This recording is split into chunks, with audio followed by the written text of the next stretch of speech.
Oke. Oke. Bismillahirrahmanirrahim. Assalamualaikum warahmatullahi wabarakatuh. Alhamdulillah wassalatu wassalamu ala Rasulillahi amma ba'd. Pada pembahasan di video sebelumnya, kita telah membahas tentang, penyebab terjadinya komposisi manusia. Jadi penyebabnya tuh yang tadi pendidikan, kesehatan, terus sosial dan ekonomi. Nah, sekarang kita akan membahas tentang, 3 hal yang merupakan akibat dari terjadinya komposisi penduduk. Di video sebelumnya juga, saya telah menjelaskan akibat dari keempat hal tadi, ada 3 hal yang berubah. Yang pertama ada tentang natalitas, yang kedua ada mortalitas, yang ketiga adalah migrasi. Nah, dari hasil 3 hal ini terjadilah 3 hal ini lagi, yaitu, akibat. Nah, akibatnya, ya, pertama adalah terjadinya IPM atau Indeks Pembangunan Manusia, yang kedua adalah pendapatan per kapita, yang ketiga adalah kualitas penduduk. Nah, kualitas penduduk ini dibagi dua nanti, ada tentang pendidikan, ada tentang kesehatan. Nah, ini dari istilahnya, kalau di dalam istilahnya ini namanya adalah barometer. Hmm, hebat.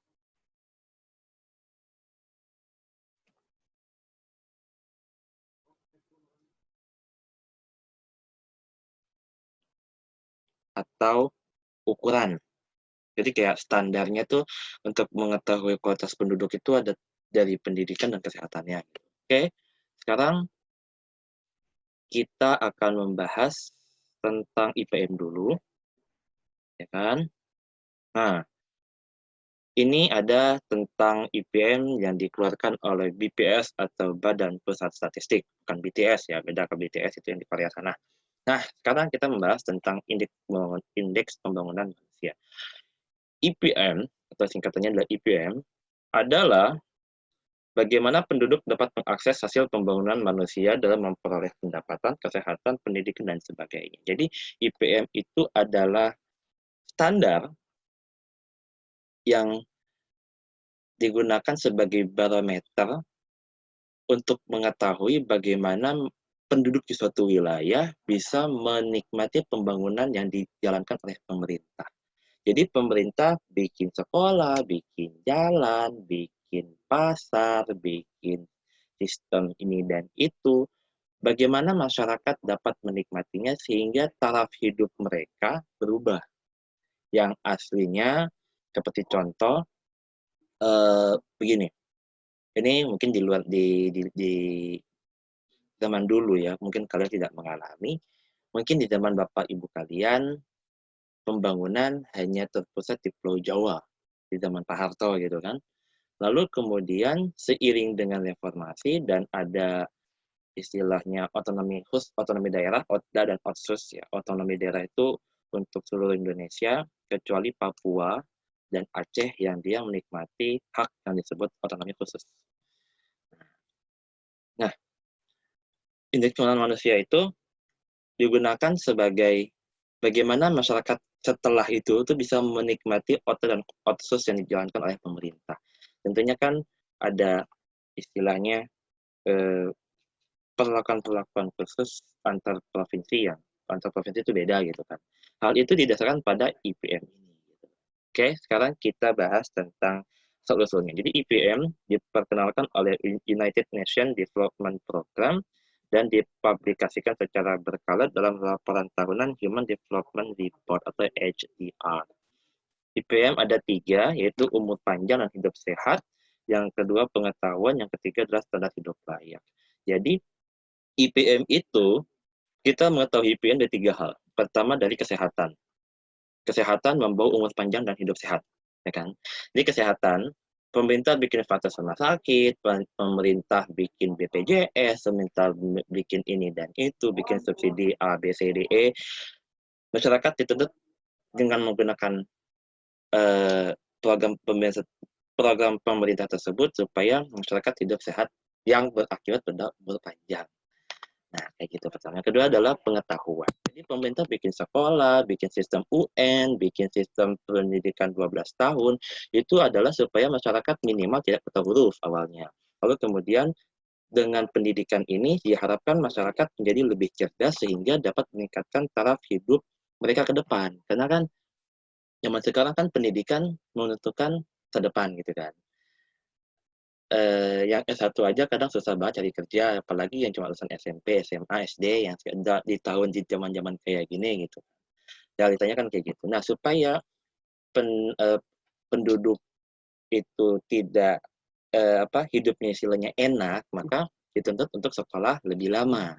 Makanya, eee, di sini pengetahuan ya, faktor pendidikan merupakan salah satu indikator dalam IPM. Yang ketiga adalah standar hidup layak. Itu banyak banget dari mulai gaji, ekonomi, fasilitas, sosial, terus macam-macam ya. Kayak contoh misalkan sosial. Jadi dari mindset masyarakatnya yang mengedepankan kemakmuran bersama. Ya, dituntut bayar zakat pada waktu tepat pada waktunya, dituntut bayar pajak pada waktunya, gitu kan. Terus ketika ada bencana alam, rasa empati masyarakat itu tetap ada gitu. Terus dari segi ekonomi misalkan gaji UMR-nya gede, sehingga masyarakat dapat menyekolahkan anak lebih lama dan kemudian masyarakat punya yang namanya sistem pensiun kayak gitu kan. Jadi hidup layak itu benar-benar dilihat juga kemudian dari 3 hal, sandang, pangan, papan. Masyarakat diharapkan dengan memiliki gaji yang tinggi sebagai akibat dari ekonomi tadi, mereka bisa makan lebih sehat, berpakaian lebih layak, dan mempunyai rumah yang layak huni gitu. Nah, kenapa ada IPM? IPM merupakan indikator penting untuk mengukur keberhasilan dalam upaya membangun kualitas hidup manusia. Jadi, kalau ingin tahu bagaimana manusia di suatu daerah atau populasi di suatu wilayah itu bagaimana kualitasnya sehingga dapat bagi penguasa daerah itu berhasil dalam membuat pembangunan di wilayahnya, ya pakailah IPM. Pemerintah bikin program A, B, C, D, E, kita lihat apa efeknya di masyarakat. Bagaimana mereka menikmati kesehatan, bagaimana mereka dapat menikmati pendidikan, dan bagaimana mereka menikmati hidup yang layak. Jadi kalau misalkan semakin baik, ya berarti ya IPM-nya bagus, berarti tentunya mereka berhasil gitu. IPM dapat menentukan peringkat atau level pembangunan satu wilayah dan negara. Jadi IPM tersendiri istilahnya bisa jadi tolak ukur negara ini maju atau terbelakang atau menang dan sebagainya gitu kan. Jadi dilihat dari IPM. Dan bagi Indonesia, IPM merupakan data strategis selain sebagai ukuran kinerja pemerintah. IPM digunakan sebagai salah satu alokator penentuan dana alokasi umum. Nah, apa itu DAU atau dana alokasi umum? Nah, dana alokasi umum bisa kita lihat di slide berikut. Nah, ini dari Kementerian Keuangan. DAU adalah dana yang bersumber dari pendapatan APBN yang dialokasikan dengan tujuan pemerataan kemampuan keuangan antar daerah untuk mendanai kebutuhan daerah dalam rangka pelaksanaan desentralisasi. Jadi, Indonesia menganut sistem desentralisasi, yaitu adalah pembagian kekuasaan di tingkat daerah. Kebalikannya adalah sentralisasi, yaitu adalah pemusatan pemerintahan pada satu tempat. Kayak misalkan negara-negara pada umumnya negara-negara dalam hal tertentu seperti misalkan pembuatan paspor dan lain sebagainya, dia sumbernya desentralisasi. Dia terpusat dari ibu kota gitu. Kayak kebutuhan apapun terutama bagi negara-negara yang masih mengikuti komunisme seperti Korea Utara, Vietnam, Cina, dan Kuba, sentralisasi itu benar-benar sangat-sangat diutamakan karena istilahnya eh, lebih adil gitu. Kalau desentralisasi justru bukannya lebih adil, bukannya nggak adil, tapi daerah sendiri memiliki tempat dan kebutuhannya tersendiri gitu kan. Jadi kayak pemerintah itu lebih memihak pada daerah daripada pusat gitu. Itu desentralisasi kayak gitu ya. Nah, dari karena kita menganut desentralisasi, ya kan, berarti ada istilahnya dana yang dikucurkan oleh negara kepada daerah untuk menunjang pembangunan. Memang daerah memiliki yang disebut dengan nama APBD, anggaran pembelanjaan belanja daerah gitu kan. Tapi masalahnya adalah seringkali APBD tidak cukup. Ada yang namanya mungkin APBD, sorry, kalau nggak salah itu namanya APBD,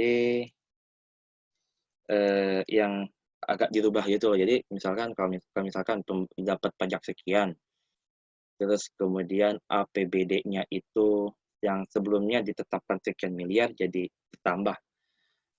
Nah, itu ada kayak APBD perubahan namanya. APBD perubahan. Nah, tentunya misalkan nggak cukup dananya karena penerimaan belanja daerahnya kurang. Makanya ada dana dari pusat, kayak gitu. Nah, gitu ya. Nah, terus bagaimana nah, dulu, ada beberapa IPM itu kalau misalkan kalian kalian lihat di buku ya, mungkin yang punya buku paket bisa buka halaman, mmm, mmm,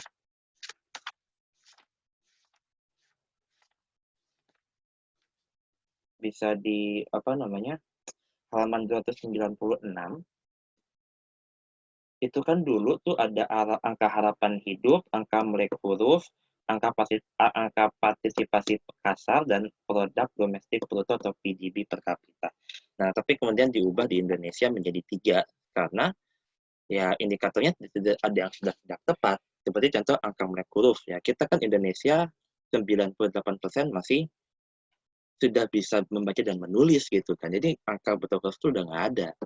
Dan PDB per kapita tidak tepat menggambarkan pendapatan masyarakat pada satu wilayah. Kenapa? Karena PDB per kapita biasanya ada aja di negara secara umum gitu. Kalau secara daerah terlalu gede gitu. Jadi tidak realistis. Nah, jadi yang di buku kalian, yang di buku paket mungkin di LKS bisa dilihat, yaitu ada angka harapan hidup, angka melek huruf, angka partisipasi kasar, dan PDB. Ini yang berubah adalah angka melek huruf dan PDB dihapus. Nah, yang aslinya dari rata-rata aritmatik menjadi rata-rata geometrik. Jadi metode penghitungannya yang aslinya cuma berdasarkan angka, sekarang itu berdasarkan geometrik tuh apa, kayak kurva gitu loh. Mungkin anak-anak IPA mungkin tahu ya.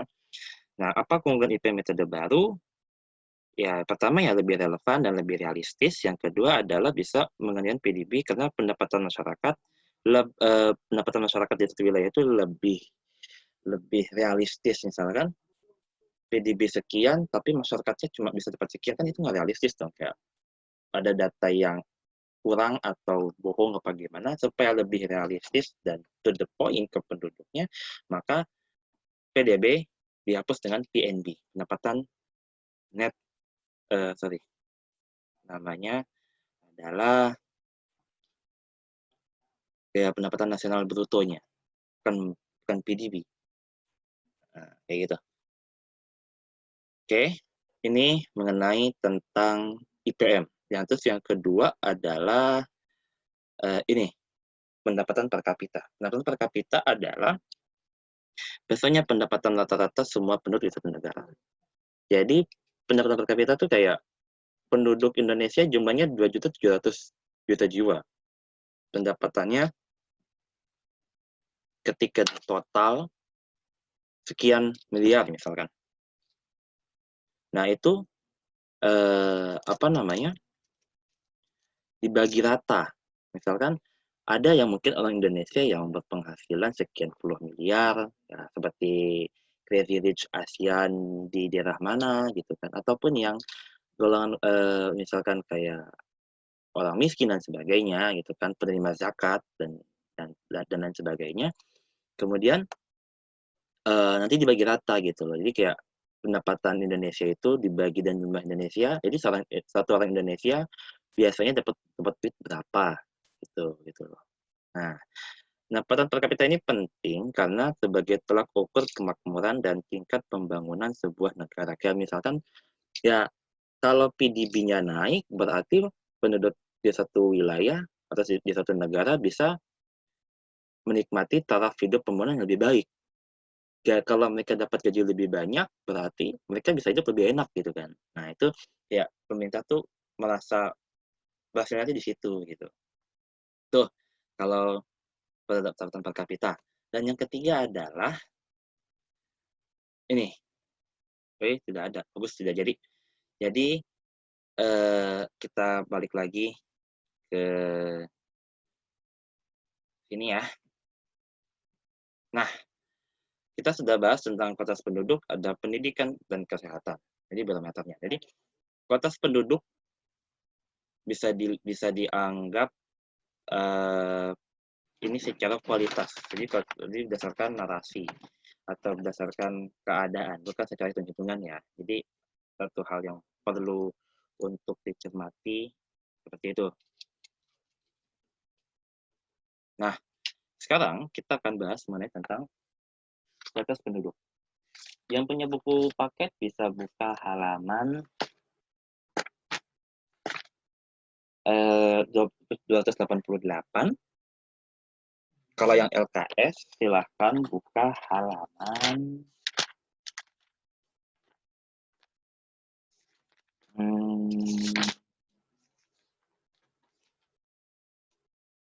13. Nah, jadi kualitas penduduk, tulis lagi, saat ini dihitung oleh 2 barometer. Yang satu namanya adalah pendidikan, yang kedua adalah kesehatan.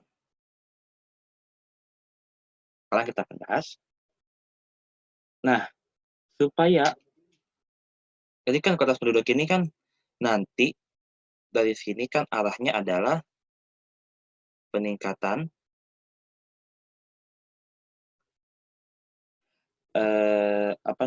peningkatan pembangunan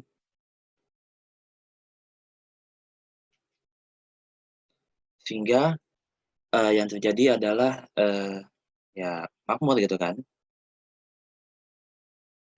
Nah, supaya bisa seperti ini maka pendidikannya dan kesehatannya harus menjadi barometer bagaimana kualitas penduduk itu diketahui. Misalkan dari pendidikan, kalau misalkan masyarakatnya kalau zaman dulu mungkin hitungnya masih pakai buta huruf ya, angka buta hurufnya kecil. Berarti mereka sudah bisa mengenyam pendidikan. Kalau sudah bisa banyak mengenyam pendidikan, berarti akan banyak sekali yang namanya tenaga-tenaga kerja ya yang bukan tenaga kerja berdasarkan otak juga, tapi berdasarkan otak juga gitu kan. Sehingga pembangunannya itu akan lebih merata karena banyaknya orang ahli yang sudah mengenyam pendidikan dulu gitu kan. Itu, jadi kayak kualitas penduduk oleh karena pendidikan yang baik bisa meningkatkan pembangunan di satu wilayah yang berakibat pada masyarakat yang lebih makmur ketimbang kalau mereka pendidikannya kurang. Yang kedua adalah kualitas penduduk dari kesehatan. Misalkan, coba kalau mungkin kalian bisa lihat channel-channel seperti Discovery Asia atau mungkin yang suka bikin comparison atau perbedaan antara Korea Selatan dengan Korea Utara. Korea Selatan bisa kita lihat kan lebih tinggi, jangkung ya. Kalau mungkin kalian bilang ganteng ya, itu sih opini kalian ya. Tapi kalau Korea Utara tingginya rata-rata gitu kan. Ini orang Indonesia, terus kemudian lebih kering, lebih kurus, terus kemudian lebih kayak orang nggak kurus, mukanya ceking-ceking gitu kan, karena sistem komunisme di tahun 1991 telah membawa Korea Utara kepada kelaparan, ya kan? Sehingga ya banyak yang kurang gizi dan akhirnya mati, gitu kan. Nah, dari sini dapat kita lihat kalau kesehatan seperti bagaimana mereka menikmati porsi makanan yang sehat, terus kemudian kesehatan dari segi fasilitas kesehatan itu sangat mempengaruhi kualitas penduduk. Karena penduduk yang sehat dan penduduk yang berpendidikan adalah modal utama dalam meningkatkan pembangunan di suatu negara yang nanti berakibat pada kemakmuran di suatu negara tersebut gitu loh. Jadi kualitas penduduk harus ditinjau dari pendidikan yang baik dan kesehatan yang sempurna. Maksudnya kayak tidak sakit, tidak kurang gizi, sehingga kan mereka dapat punya pendidikan yang lebih sempurna. Karena kan ya kerja otak kan ditinjau dari gizi juga gitu kan. Nah, dari situ kemudian terjadi peningkatan pembangunan. Karena dari dua hal ini, pembangunan meningkat, lebih baik lagi, dan akhirnya menjadi makmur di negara. Kayak gitu ya. Oke, terima kasih atas waktu dan perhatiannya. Maaf kalau videonya ini kepanjangan. Assalamualaikum warahmatullahi wabarakatuh.